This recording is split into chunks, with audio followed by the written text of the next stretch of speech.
Hello, welcome back. I'm Brad. I'm Rach. Our kids are in bed. We have 3 of them. They're all under the age of 3. Our lives are crazy. We got in a debate tonight about who puts more kids down every night. Rachel always puts baby Eloise. She's our youngest. She's 9 months old and she's still nursing. Yes. Rachel always puts her to bed. And I, most of the time, get the twins ready for bed. And I said, you're dreaming. Every time I come out after putting Eloise down, the twins are running around naked, and I have put her all the way down and have another kid to put all the way down. It's the best part of the day when they run around naked. It is fun, but it's also exhausting. If you're new here, please hit the subscribe button and the thumbs up button. It really supports our channel. We would sure love you to do that. We would. We are both optometrists, and tonight we are quizzing each other. It's gonna be so fun. Dun. We're gonna see how smart we really are. Or not. Or not smart. Honestly, if we get it wrong, we're probably just gonna edit that portion out. Hopefully none of our patients are watching. All right, who should go first? Why don't you go first? Okay, I'll ask you the first question. Okay. All right. Name all the cranial nerves. You're hilarious. Thank you. Seriously? Yes. O, to touch and feel very good. Hooters and vaginas. I have not thought about the cranial nerves in a while. Me neither. I had to Google it. I know, so why are you acting so shocked that I can't remember what Well, one is? I remember what the first 3 are. O. Okay, so one of them is olfactory, one of them is optic. Optic is number 2 because you have 2 eyes, you have 1 nose. Yes. And you have 3 ears. Just kidding. That's olfactory is nose, right? Yes. Okay, for some reason I was thinking olfactory was ears. No. Ears are, oh gosh, man. Okay, so Trochlear, number 4. Oh, so olfactory, optic, ophthalmic. Am I right on ophthalmic? Oculomotor. Oculomotor, oh my It's cranial lord. nerve 3. Oh, Lord have mercy. It's been a while. That's, as soon as I ask you one of your questions, it's gonna be ridiculous that I couldn't think of what cranial nerve 3 was. I'll give you a hint. The answer to the question I'm gonna ask you is cranial nerve 3 palsy. Oh, or down and out? Yes. Of course it's oculomotor. Okay, so 4 is trochlear. 2, touch. Trochlear, trigeminal. Abducens. Yes. Facial. Yes. Vagus. Auditory is to touch and feel. to touch. And that's auditory? Yeah. Oh, so auditory. Feel is facial. You already did that. Oh, no, A was abducens. You got abducens. That right. Yeah. Feel is Facial. facial. You already got that one. And then touch auditory. and feel. Isn't it very good? Touch a girl. G. Oh, I thought it was to touch and feel very good. To touch a girl. Yes. A girl's vagina. Hooters.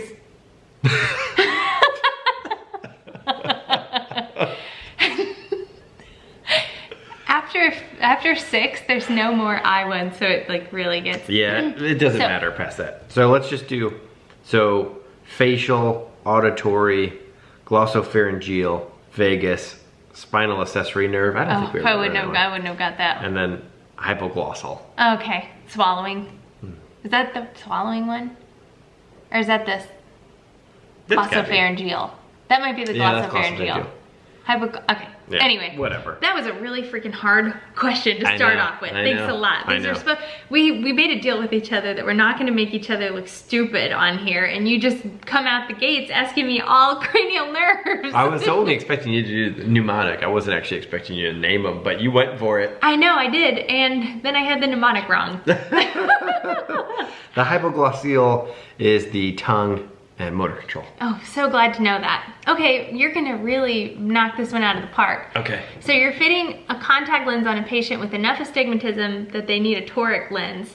You put it on the eye and it's rotated, it's a 90-degree lens. It's rotated 10 degrees to the left. What do you adjust to? Lars, you add, so 90, you would go 100. Yes. So you would change their prescription to a 100 axis instead of a 90. That should demonstrate to you guys that there is much much involved when we fit you in a contact lens. And if you have a contact lens fitting fee that you're paying, there's extra stuff that's going on in here involved in fitting you in those contact lenses. Well, and it takes extra time to the exam. It takes extra chair time. It takes trial lenses. It's a lot involved. It includes your follow-ups. We have to make sure that your eye is healthy enough to wear a contact lens and is not showing signs of hypoxia or oxygen deprivation. So anyway, that was my question. Okay. Next, I'm worried. What is the leading cause of blindness worldwide? Cataracts. Nailed it. Okay, I feel good now. Okay, what do you got? Okay. Mine are super easy. Like mine are, okay. This is not fair because mine are stuff you deal with literally every day. I only had one hard one, and that Both was... of those are questions that we don't deal, that's not something we think about every single day. Well, it's probably interesting stuff for the folks at home. I know, but it's not making me look smart. All right, I'll keep that in mind. For my, I don't have my next question. I'll think of it real quick. Okay. See, mine so far have been very easy because it's stuff we do every single day. But we look really smart because we get to talk shop. Exactly. That's the point. Okay. Okay. A patient just had cataract surgery 6 months ago, and oh no. And their vision is reduced to 20/60. Okay. So they were 20/20 right after cataract surgery. They come in 6 months later. 6 months. And they're like, I can't see out of my right eye anymore. I could see so much better. I should not have had cataract surgery. This is horrible. Yes. They come in and, well, first of all, what are the things that you're looking for? So the main thing, about 30 to 40% of patients that get cataract surgery also have to get what's called a YAG capsulotomy. That sounds really scary, but in reality, it's really not. It's about a 20-second procedure where the doctor will shoot a laser and polish the back of that lens implant. So that's the first thing I would look for. What is it called? Posterior capsular opacification. And then only like a month after cataract surgery, what would you look for? Obviously, edema in the macula. Exactly. Yeah. What is the treatment regimen for a subconjunctival hemorrhage? Hand holding. Ooh, I know the next question too. A subconjunctival hemorrhage is when you have a blood vessel burst in the white part of your eye. It's usually caused by the Valsalva maneuver, which is any type of straining motion, like if you're vomiting or coughing very hard, lifting something really heavy, or if you're constipated. In addition to that, if you're on something like warfarin or if you take an aspirin every day, not that it's any reason to stop taking those medications, but it can cause blood vessels to burst spontaneously. But what if you have a wedding in like 3 days? So I had a patient that she came to me on a Thursday and her wedding was Saturday, and she had a horrible subconjunctival hemorrhage. We'll have to insert a picture here of what it looks like. It looks horrible. It's not infectious, it's not contagious, it's not painful, although a lot of patients will come in like feeling like they should say that it hurts because it looks so bad. So it's just something that takes a couple of weeks to resolve because your body just has to reabsorb the blood. It's essentially what a bruise looks like without skin over it. So it just looks really red. And a tiny amount of blood can spread out in the white part of your eye and look a lot worse than it really is. So that's a subconjunctival hemorrhage. There is no treatment for it. Some doctors will prescribe you or give you samples of an eye drop to make you feel like you're doing something to help it. Nothing helps it. It just has to dissolve, reabsorb with time. All right, let me do my next question while I have it in mind. Okay. What is the proper medical diagnosis or term for a unilateral eye twitch? Myokymia. And what's the treatment? A gin and tonic. So myokymia is when you have a muscle that's twitching just like right near your lash line, right in your eyelid there, just twitches, caused by lack of sleep, stress, or too much caffeine, which all three go together. And the prescription for that is a gin and tonic. I always tell patients that I tell them to have a drink and take a nap. Nice. Like, yeah. That's really good. That's a gin tonic. And then take a nap. Perfect. All right, so you have somebody come in and Oh boy. it's first thing in the morning and they come in and they're like, they're working on your schedule and the complaint is blurry vision. And you're like, okay, great. And so they come in and they're like, every single morning my vision's really blurry and then it gets better throughout the day. And you look and you see some edema in the cornea and you also see a little bit of pitting of the endothelium. What do you think you're gonna diagnose? I would say Fuchs. Yes.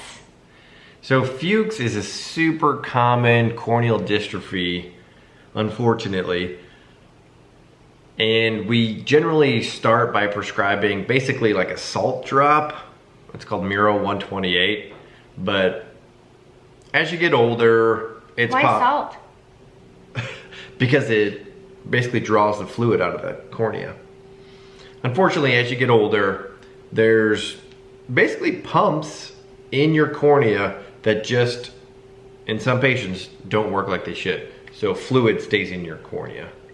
And it's pretty detrimental to your vision.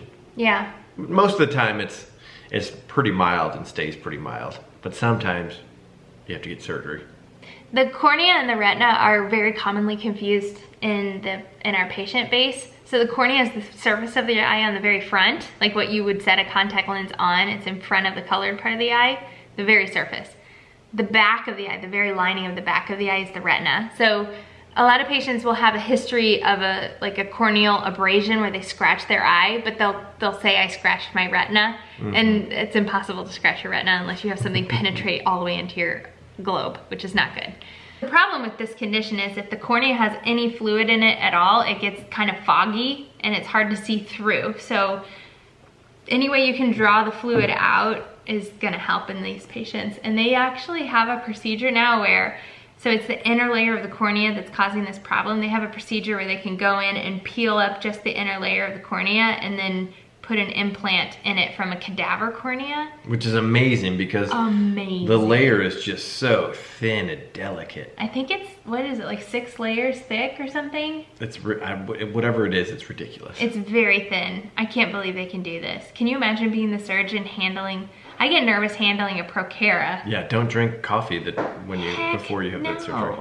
Have you done the new amniotic membranes that go inside a contact lens? No, not yet. They're really, they're what I would imagine the endothelium is like. That's not good because I'm pretty handsy, if you will. Oh gosh, I would maybe practice. They're delicate. All right, well, if you have any eye questions, ask your eye doctor. And that's not us. That's really funny. Just kidding. That was a good one. But everybody has an eye story. If you feel compelled to leave your eye story, leave it below in the comments. We enjoy reading them. We don't really respond on this channel. We just have so many comments. We're just so popular. Oh gosh, I'm kidding. Love us. But no, we have a ridiculous amount of comments on our main channel, and so we just don't have time to get to all of them.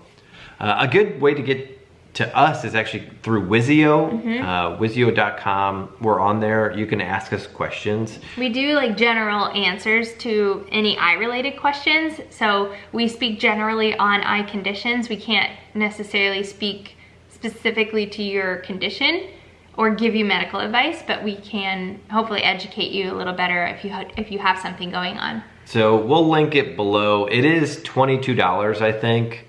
So you're supporting us. You know, we're taking time out of our day to answer your specific question. We talk directly to you in a recorded video. Yeah, it's a lot of fun. It is fun. So check us out over there, and we'll see you next week. Thanks for continuing to support us and our family. Bye. Bye.